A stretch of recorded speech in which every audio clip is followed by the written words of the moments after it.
पहले तो ये बताएं, ये पेट्रोल वाली बात है क्या? आवाम को ना ये समझ नहीं आई।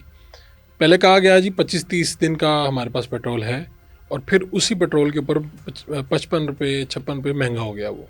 तो ये पैसा अगर तो ये किसी ने कमाया है तो ये किसकी जेब में गया, और इसकी ज़रूरत क्यों पेश आई? बहुत शुक्रिया जी। देखिए, जिस दिन प्राइस बढ़ाई है उससे 48 घंटे पहले वजीरे पेट्रोलियम और एनर्जी अली परवेज मलिक साहब कहते हैं जी हमारे पास 28 दिन का स्टॉक है। बिल्कुल। वैसे भी वड़ाई साहब, ये कोई बेकारी की दुकान तो नहीं थी कि जिस बेचारे ने रेडी लगाई हो कि वो उसके पास पता है कि मेरे पास दर्जन माल्टे हैं। और भाई ये कौम है, 25 करोड़ अवाम यहाँ रहते हैं, 25 करोड़ अवाम का तेल की कंजम्पशन 28 दिन की तो इनके पास स्टॉक लेवल था। और पाइपलाइन में इनके पास हर हफ्ते जहाज लगता है, और पाइपलाइन में 4 जहाज थे। ठीक है। और वो चारों जहाज $70 बैरल पर बैरल से कम पे लिए हुए थे। उनकी एलसी एक दिन में तो नहीं खुलती।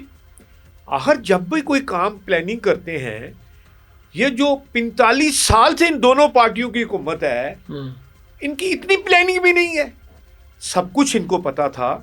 ये दानिस्ता तौर पे ये 100 अरब रुपए का टीका लगाया गया। 100 अरब रुपए का, क्योंकि 72 अरब का तो टीका इस तरह बनता है जो इनके पास स्टॉक में माल पड़ा है। ठीक है।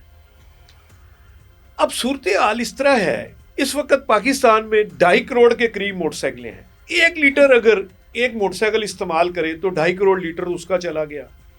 और तकरीबन आप समझ लें छोटी मोटी गाड़ियां लगा के चिंची वगैरह, तो वो अगर 3 लीटर रोज का इस्तेमाल करें वो 1 करोड़ गाड़ी है। 3 करोड़ लीटर उनके लिए चाहिए। 5.5 करोड़ लीटर 6 करोड़ लीटर तो इनके पास डेली कंजम्पशन ये थी। इसके अलावा कमर्शियल कंजम्पशन थी। इसका मतलब ये हुआ कि हम इतने भूखे नंगे हो गए हैं कि हमें जरा ख्याल नहीं है कि हमने क्या करना है और क्या कराना है। हकीकत में स्टोरी ये है कि एफबीआर का बजट पूरा नहीं हो रहा। एफबीआर ने जो टारगेट रखा था, पिछले 6 महीने का टारगेट में उनका शॉर्टफॉल 500 अरब रुपए का आया। और अगले 6 महीने में मेरी कैलकुलेशन है कि 1000 अरब का शॉर्टफॉल आएगा। ठीक है। यानी कि जो बजट आपने बनाया 17,500 का, उसमें से 1500 अरब रुपया शॉर्टफॉल में चला जाएगा। अब हो सकता है ये 2000 अरब पे चला जाए, क्योंकि अब अगला प्रॉब्लम ये आ रहा है कि रिमिटेंस नहीं आएंगी।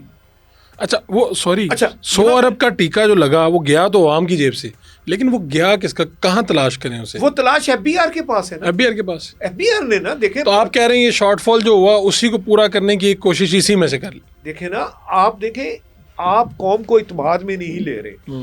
पूरे खित्ते में, हमारे रीजन में, आप यकीन करें कि पाकिस्तान वाहिद मुल्क है जिसने 20% ऑयल में इंक्रीज किया है।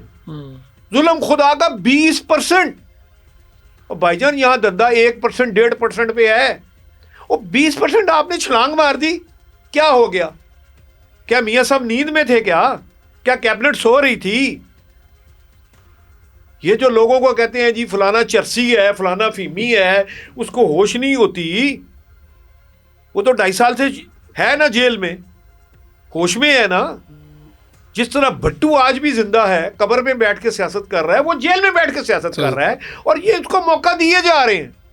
और मैं कहता हूं कि ये अपने बोझ से गिर जाएंगे जिस तरह इनकी पॉलिसीज हैं। और आपको पता नहीं है कि इनकी पॉलिसी मेकर कौन से हैं, अक्लमंद बंदे हैं।